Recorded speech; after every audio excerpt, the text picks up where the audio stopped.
This is the story about how Jackson Pollock became tangled up in America's propaganda war with the Soviet Union. But it's also the story about how a radical New York City art movement aligned with America's economic and cultural dominance after World War II.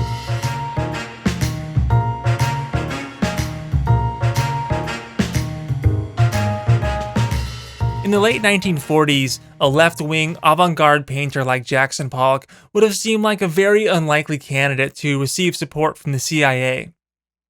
Now, this was a time when many Americans, including President Harry Truman, loathed abstract modern art. Americans appreciated more traditional, realistic approaches to painting, and they were put off by the works of artists like Pablo Picasso. Add to this fact that Jackson Pollock was suspected of communist ties, and the CIA's backing of Pollock seems all the more improbable during the height of the McCarthy era. Up until World War II, America had never produced large, influential art movements like in Europe. Most American artists during the 1920s and 1930s had conventional approaches to painting, or if they did paint abstractly, they took their cues from Europe. But after World War II, something unexpected happened.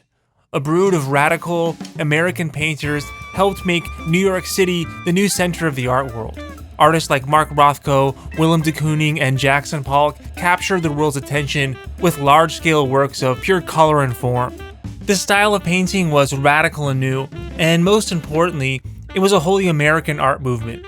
It was called Abstract Expressionism, and by the 1950s, this new American painting was the most exciting thing happening in the art world.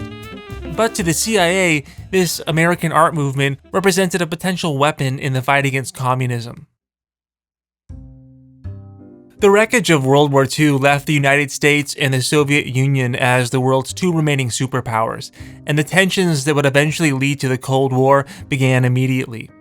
The US found itself up against a massive Soviet propaganda machine. This was a war for hearts and minds, and by the late 1940s, a war that the CIA felt they were losing. The Soviets were spending $250 million a year on communist propaganda. And to make it worse, the CIA felt the Soviets had stolen all the best words like freedom, justice, and peace.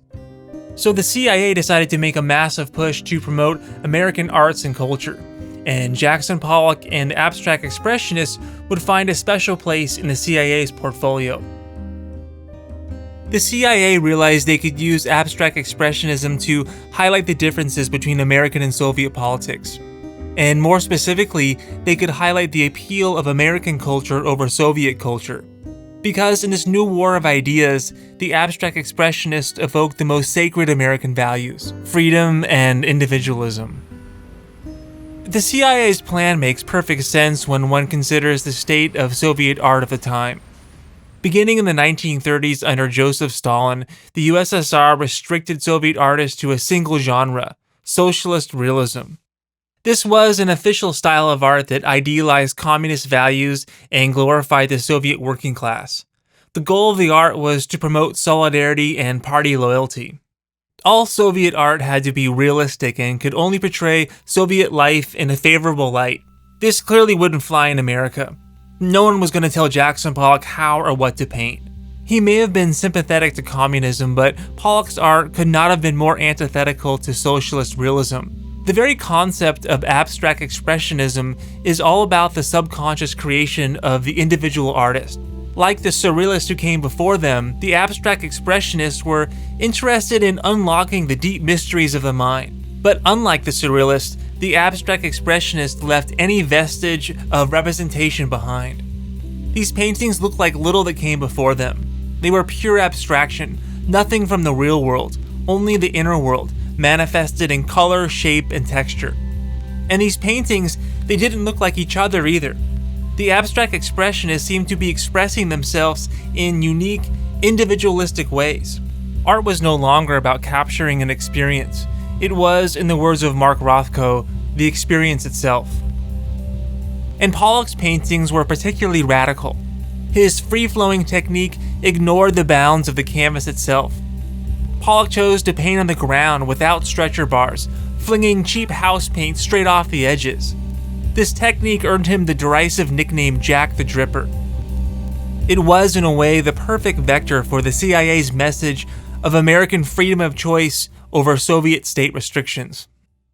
A former CIA agent named Donald Jameson said, "It was recognized that abstract expressionism was the kind of art that made the Soviet-sanctioned Socialist Realism look even more stylized and more rigid and confined than it really was, and that this relationship was exploited in some of the exhibitions. Moscow in those days was very vicious in its denunciation of any kind of nonconformity to its own very rigid patterns. And so one could quite adequately and accurately reason that anything they criticized that much and that heavy-handedly was worth support, one way or another." The subjective, non-representational nature of abstract expressionism made it very amenable to interpretation, so if the CIA or influential art critics like Clement Greenberg wanted to attach anti-communist Western values to abstract expressionism, well then the art allowed for it. And so Pollock really became the ultimate avatar for this new American art movement. A kind of cowboy painter with an unchained id who seemed to exude American spirit. Pollock argued that painting is a state of being. Painting is self-discovery. Every good artist paints what he is. And so statements like this really show how divorced abstract expressionism was from any kind of politics or ideology. So beginning in 1950, the CIA began to actively promote abstract expressionism. But this wasn't something that could be done openly. Supporting artists with communist ties was just not tenable for the US government. In 1946, the US State Department had created a political firestorm by trying to directly sponsor modern American artists, some of whom turned out to be members of the Communist Party. They then vowed to never again spend taxpayer money on abstract modern art. And so the CIA instead opted for methods that some might have considered morally questionable. Instead of sponsoring American artists directly, as the State Department had done, they secretly helped fund an anti-communist advocacy group called the Congress for Cultural Freedom. And through this group, the CIA covertly funneled money to MoMA's international art shows, funded a literary magazine in the UK called Encounter, and operated offices in 35 countries.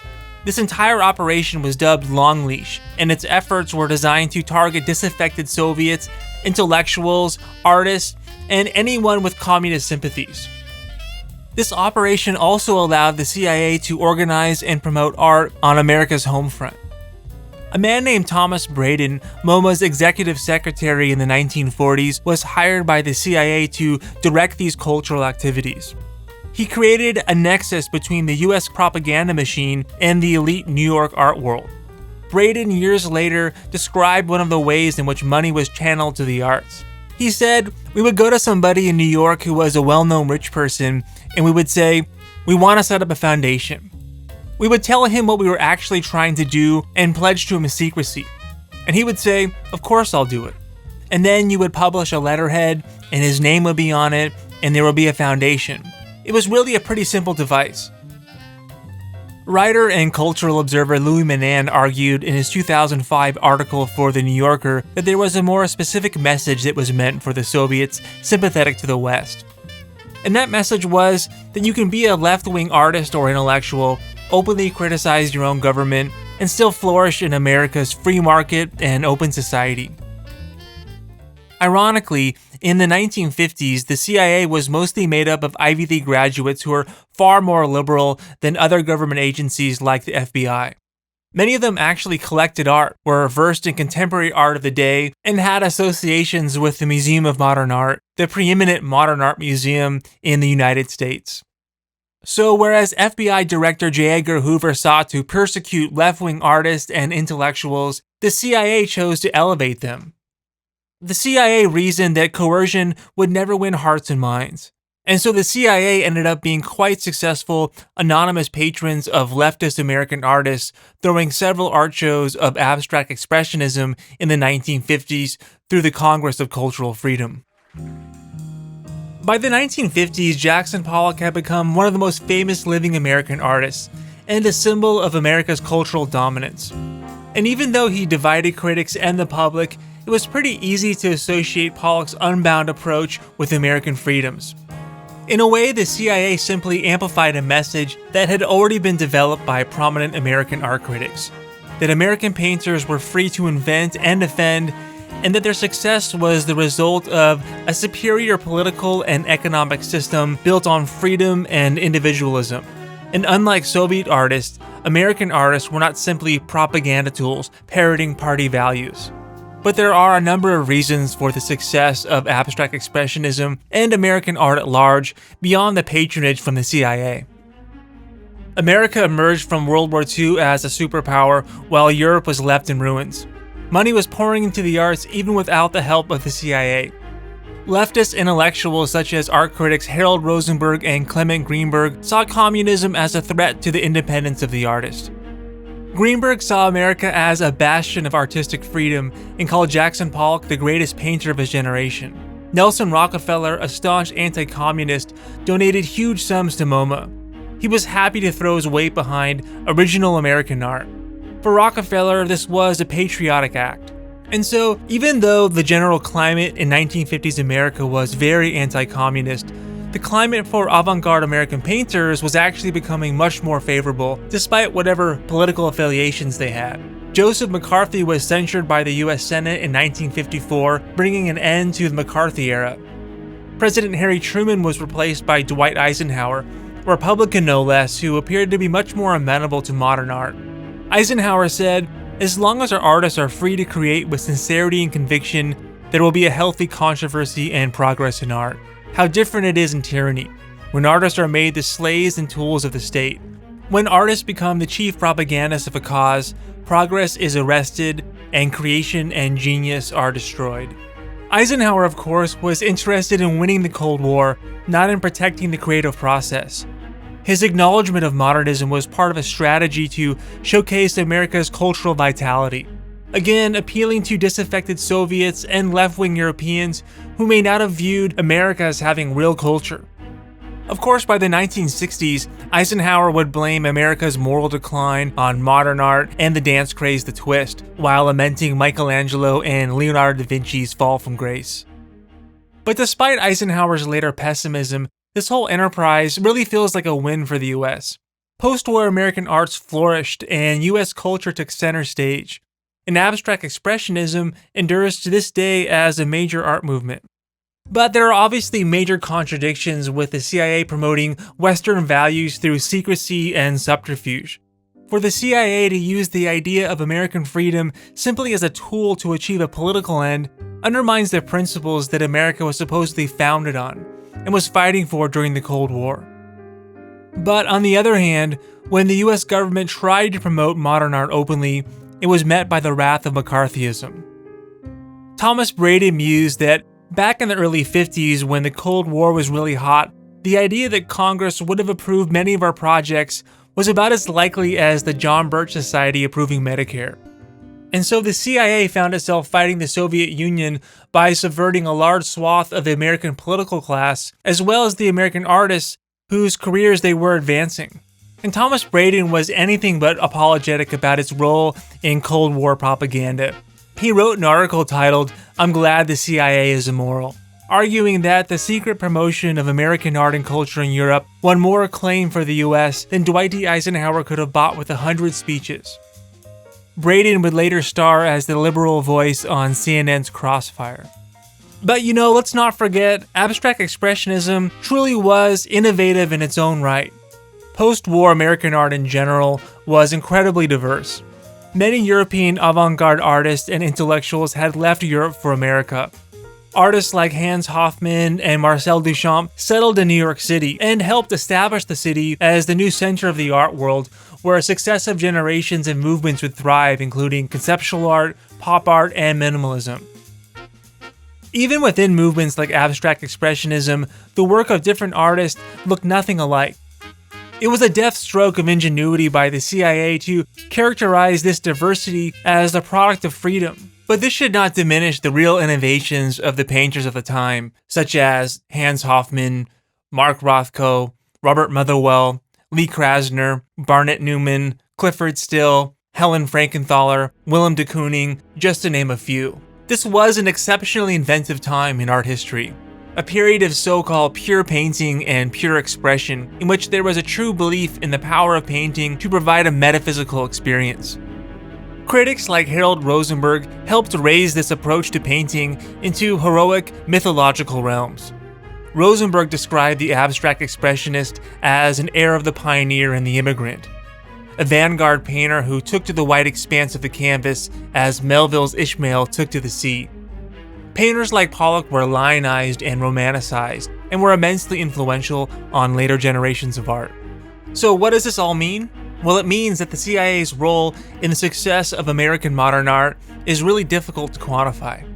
Yes, the CIA integrated itself into the fabric of the post-war American art scene and were pulling strings, but they had a lot of willing partners. America's cultural institutions were largely run by anti-communists and wanted to support American artists.